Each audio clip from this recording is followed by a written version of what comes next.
Good morning, students. So, we are back today with our maths class. And in our last class, we have practiced all these sums which I told you to practice at home. So, they all are similar to each other, not as difficult as you think, because जितनी practice करोगे उतना आप perfect बनोगे. So now अभी आज हम करेंगे more on division and multiplication facts. जैसे कि मैम ने आपको आपकी लास्ट क्लास में बताया था कि आपको क्या करना है. जो डिवीजन होता है दैट इज़ रिवर्स मल्टीप्लिकेशन को जब हम उल्टा कर देते हैं तो वो डिवीजन बन जाता है, राइट. अब उसके अंदर क्या होता है, डिवीजन में हमें मल्टीप्लिकेशन टेबल्स लर्न करना बहुत इम्पॉर्टेंट है. इसलिए मैम आपको बार बार फोकस करती है that please please please learn the tables till 12. You should know the tables. Now see 3 5s are 15. 3 5s are 3 multiplied by 5 is equals to 15. अब हमें इस पूरे सम को डिवीजन में कैसे कैसे लिख सकते हैं, मतलब what possible ways are there to use this equation this sum as in division. So now अब 15 है. 15 हम अगर पहले लिख देते हैं डिवाइड बाय 3. अगर 15 डिवाइड बाय 3 करते हैं तो इक्वल्स टू क्या आता है 5. 3 5 3 की टेबल में 15 कब आता है 3 5s are 15.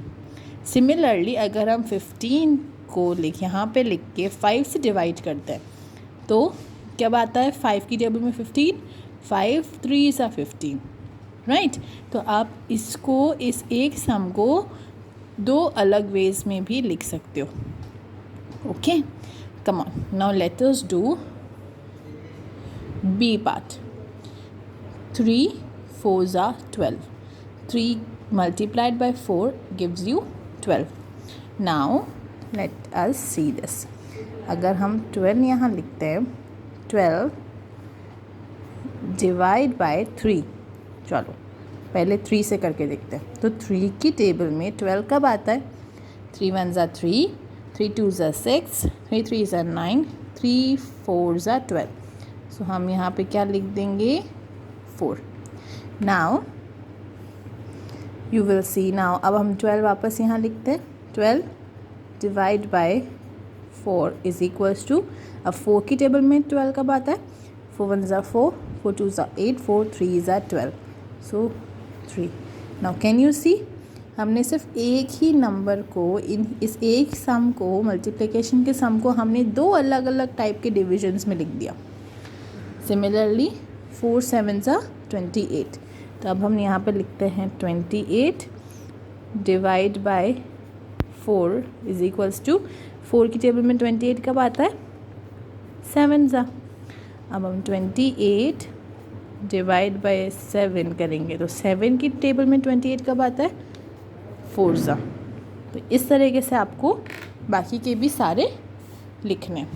So all these you have to do. Now come on question number 1 of long division. अभी तक हम लोग क्या कर रहे थे, टेबल्स बोल बोल के डिवीजन कर रहे थे, राइट. बट अब हम लॉन्ग डिवीजन करेंगे. लॉन्ग डिवीजन में हमें क्या करना होता है, हमको 3 चीज़ें बहुत अच्छे से याद करनी पड़ती हैं. एक तो होता है जैसे आपके नेम्स होते हैं ना, जैसे आप लोगों के इतने प्यारे प्यारे नेम्स हैं, उसी तरीके से इन नंबर्स को भी लॉन्ग डिवीजन में नेम्स दिए हुए.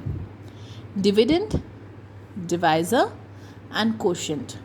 Dividend, divisor and quotient. Okay, so अब देखो हम क्या करते हैं, सबसे पहले इस तरीके का एक ब्रैकेट बना के लाइन बनाते हैं.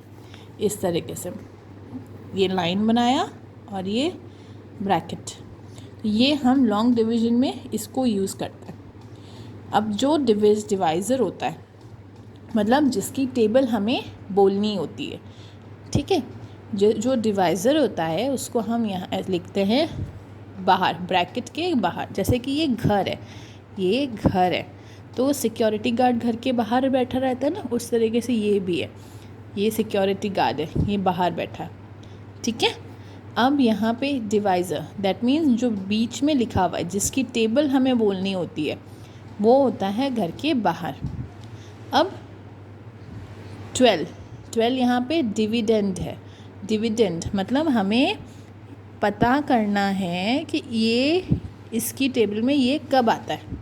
ओके, 12 3 की टेबल में कब आता है, जो सबसे फ्रंट में लिखा हुआ होता है वो घर के अंदर जाता है। ठीक है, नाउ अब इनका जो आंसर आएगा वो कहाँ जाएगा, छत पे। अंडरस्टूड।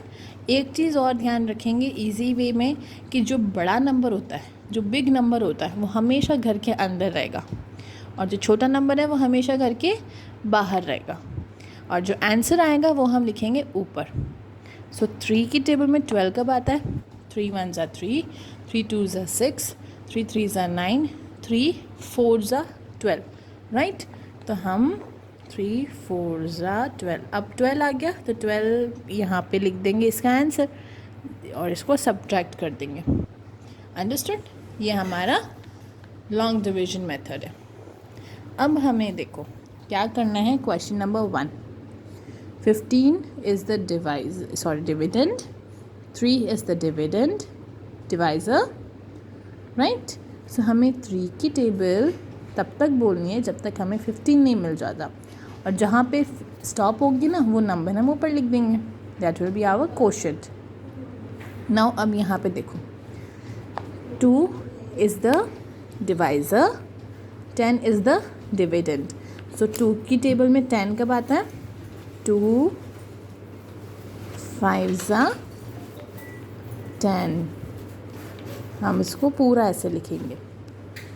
नाउ 5 3 ज़ा 15, 0 ऐसे माइनस करना होता है। जो हमारा आंसर आता है ना वो हमें माइनस करना होता है। 7 की टेबल में 21 कब आता है, 7 1 ज़ा 7, 7 2 ज़ा 14, 7 3 ज़ा 21। सो 7 3 ज़ा 21, इस तरीके से करना है। तो this is the long division method. 4 की टेबल में 20 कब आता है, 4 1 ज़ा 4, 4 2 ज़ा 8, 4 3 ज़ा 12, 4 4 ज़ा 16, 4 5 ज़ा 20, right. Now 6 1 ज़ा 6, 6 2 ज़ा 12. So now all the next questions you will going to do on your own. इसके लिए हमें क्या करना है, इसके लिए हमें टेबल्स लर्न करनी है। ये सब बहुत इजी है। मैम ने अभी 6 क्वेश्चंस करे हैं, आपको रेस्ट सारे क्वेश्चंस करके मैम को सबमिट करने। Okay, good day.